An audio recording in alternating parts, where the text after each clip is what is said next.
Have you noticed that when you start to hit your 40s and 50s, keeping excess weight off and exercise is like a brand new ball game? I know for me, the things that I used to be able to do if I noticed my pants fitting a little bit too tight or my weight creeping up, the things that used to work so great and pretty quickly, as long as I put in the effort, just weren't working anymore. And honestly, over the last couple of years, I've tried so many different things, and I'm finally honing in certain things in my nutrition and my supplementation. And today I want to talk to you about exercising during this exciting phase of life of perimenopause and menopause.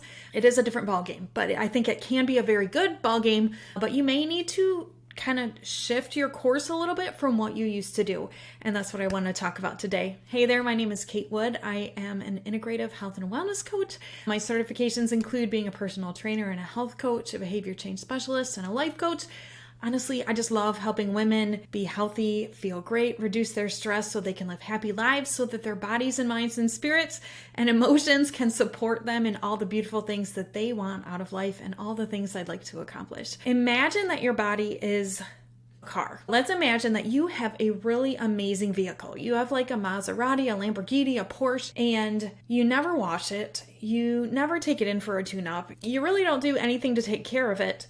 Would you expect it to run well and look great for long? Probably not. We take care of certain things like our brand new phone or a car or our house, and sometimes we forget to take care of our own body. And honestly, your body is a high performance machine. You were fearfully and wonderfully made, and your body can do amazing things. Now, I know during certain points of our lives, we may feel like our body has failed us, or we may feel like it's not working right. But when we study overall what our bodies can do, what they can accomplish, all the changes that they go through from birth to death, it is astounding if you start to study biology or anatomy or health, what our bodies can do. So you are not the exception, friend, okay? You are built magnificent. And I know sometimes we have injuries, health challenges, but I want to really encourage you not to take on the identity of someone that has bad knees or whatever the diagnosis might be. You are fearfully, wonderfully made, and I want you to hold on to that in your brain and your heart, okay? And so we need to take care of those wonderful bodies that we have. I know we can have a lot of different baggage and mindsets around this, and that is a great thing to work on with a coach like me who understands how mind, body, spirit, and emotions all work together. So if you are experiencing a lot of baggage, I encourage you to hop over to my website at the end of this video and see how I work with clients one-on-one and in groups. I would love to help you in that way. So here are two things that I have had to really shift as I've gotten into my 40s as far as wellness goes. Because I used to do a lot of high intensity workouts like HIIT training with a lot of jumping and dynamic movements. I did a lot of that. I did a lot of kickboxing. Over time, my knees and my hips decided that they don't love that anymore, and it left me very fatigued. And so, not that I don't ever do interval training, but I don't tend to do very much high intensity anymore. I tend to do a lot more zone 2 and like walking type stuff. You might be like, walking, but walking is amazing. I'm not talking about like a 5-minute walk. If that's all you have time for, do a 5-minute walk. But to replace a HIIT workout that's really high intensity and the same amount of time for a walk, of course, there's not going to be the same amount of calorie burn. And so you may have to do that for longer. Now, before you undertake anything new, you need to get cleared by your healthcare provider to make sure that it is safe for you, because we're all very different. And so just make sure that you're cleared for that. Walking is normally considered safe. If you want to vary your speed now and again, that's great. If you want to add hills in now and again, that's awesome. If you want to take a longer walk now and again, that's great. And what I love about walking is that it can be so social. My husband and I usually walk together. We take our dog, who drives me nuts, and we walk it out. And it's amazing, you guys, to walk after a meal, especially a bigger meal or a higher carb meal. And I'm not trying to villainize carbs, so don't get me wrong. But if you happen to have a dessert or pasta or stuff that's going to affect your blood sugar more, taking a walk right afterwards is amazing to help use that blood sugar and not let it spike. So walking can be amazing. Another thing that I have switched over to, and I've lifted weights for a long time, but the various gurus have convinced me that lifting the little neoprene weights, like the pinks and the purples and the really light stuff, is not going to cut it anymore, at least not in totality, right? And so I have started lifting heavier.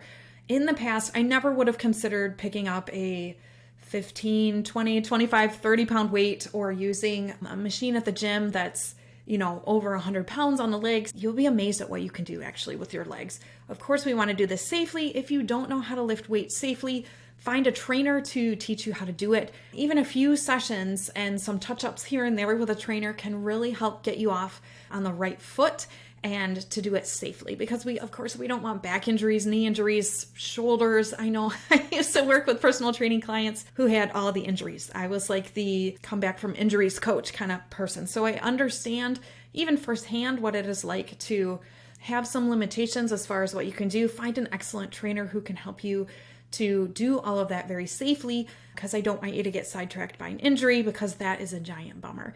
So we want to do it safely. We want to work up progressively. I didn't jump all the way up to 30-pound weights for lats. No, because honestly, you have to work up your grip strength if you're holding free weights. Your joints and your ligaments, everything needs a chance to catch up. So try to do it incrementally and do it very safely. But using the little light pinky purple weights, it's just not enough to maintain my bone density to keep growing that muscle, because as we hit in that middle age, our bodies don't quite have the hormonal support and the biological motivation to build the muscle that we used to maybe be able to build back in our 20s and 30s. So we need to challenge the muscle appropriately in order to maintain muscle mass, because what happens as we lose muscle mass, our metabolism slows and it's harder to keep off the weight.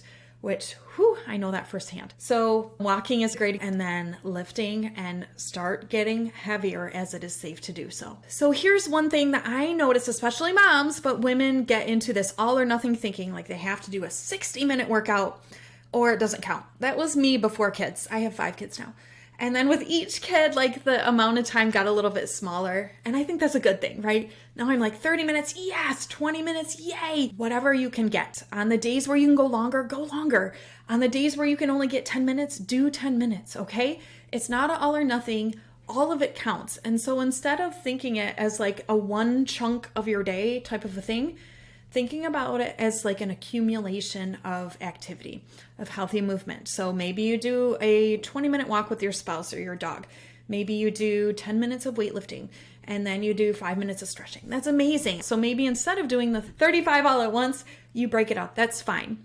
If on occasion, like on the weekend, you can do a longer workout just to keep building your endurance, that's great.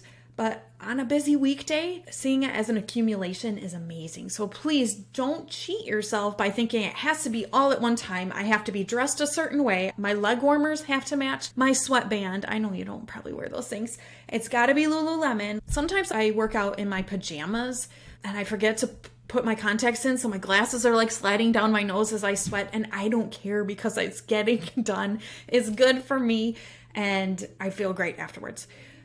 Here's a little side note. If you get morning anxiety, that is a thing. Some of our stress hormones are high in the morning, and that's true for all of us. But for those that suffer from anxiety, you can feel extra edgy in the morning. If this is you, or you start to notice that's happening, working out in the morning can be an amazing way to counteract that.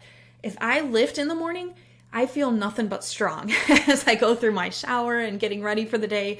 Whereas if I don't, sometimes I can succumb to that anxious type feeling, especially if I've had too much coffee. So let's think about it this way, because this is another like mindset thing that I see women run into, is that because exercise doesn't seem urgent, and the fact that the dog just threw up on the floor and that bill is due and this project at work and you need to do all this paperwork so your kid can go to camp, all of that seems urgent. So what do we do first? We clean up the bar, we fill out the paperwork for camp, we work on the big project. I think I listed something else and I already forgot what it was. Pay the bill. It comes back eventually. We do all that first and then we're like, oh, gee. You may not say, oh, gee, I didn't get the workout in. I need you to start thinking a little bit more long term. And I know that's a challenge because you have stuff coming at you from all angles. What I don't want to happen is that your health becomes urgent because you've run into a health crisis, because you've kind of neglected taking good care of yourself. So taking good care of yourself includes moving your body intentionally. It includes healthy nutrition. It includes reducing stress, which I have tons of videos about reducing your stress. I also believe that self-care includes feeling your emotions, processing them, and releasing them. I have a lot of videos on that too. We don't want you to get to an emergency situation where things get really bad. And again, it's an accumulation of good habits daily that hopefully helps to prevent most of that, right? We don't have control over everything. you can greatly reduce your risk of type 2 diabetes, certain types of cancer, heart disease by staying fit and keeping a healthy weight. So we want to do those things, whatever is within our power to help us to live longer, to live healthier, to be able to keep moving and do all those things that we want to do. We should do it, right? So even though it doesn't feel urgent, I need you to either like put some urgency on it or have your why behind why you want to stay fit so big in the forefront of your mind, whether you use reminders, whether you have a vision board with a, fit big muscle on it, whatever it is, a post-it note on your mirror to keep moving. Do whatever you need to do in order to keep that body moving, accumulate all that healthy movement so that you are burning calories, strengthening your bones, building up your muscle, keeping your heart healthy, all of those beautiful things to keep you going strong. So if you think about, okay, the way I'm living right now on a daily basis, if I keep going on that path for the next 5 years, where am I going to end up? Maybe it's a great place. Maybe you're strong. You're still moving and grooving. If you're like, oh, I've been steadily gaining weight and I'm probably going to gain more. If you're like, man, my energy sucks. It's only going to get worse, right? I want you to have great and vibrant energy. If you're like, man, my joints hurt, so I'm just sitting on the couch a lot. You're like, I'll probably be sitting more, and I know that leads to not good things. That's when it's time to change our trajectory a little bit. And honestly, it's not like a 180. This would be a 90. It's a shift in the right directions. It's changing 1 or 2 habits. I'm not asking you to rewrite your whole life story here. I'm just saying, like, could you get a 20-minute walk, right? Could you not eat that candy bar? Could you not buy it in the first place so it's not even in your house? So I just want you to think about the direction you're heading. Is that where you want to go? If it is, yay, that's awesome. Hopefully some of the things I said just reinforce what you're doing and maybe gave you some ideas for some tweaks. If you're like, no, Kate, I need to shift. Again, look on katewoodcoaching.com, see how I could help you. You could hire a trainer, either online or in person, whatever you need to do. Bring a buddy on board. Have your spouse start to walk with you. Whatever it is that you need to do to start making that shift. Make it doable, make it fun, make it motivating. I want you to move. I want you to be healthy, and I want you to be proud of yourself. You are fearfully and wonderfully made. Treat your body that way. You are worth it. Thanks for joining me. Please go ahead and subscribe to this channel, hit the notification bell, and I'll see you again next time.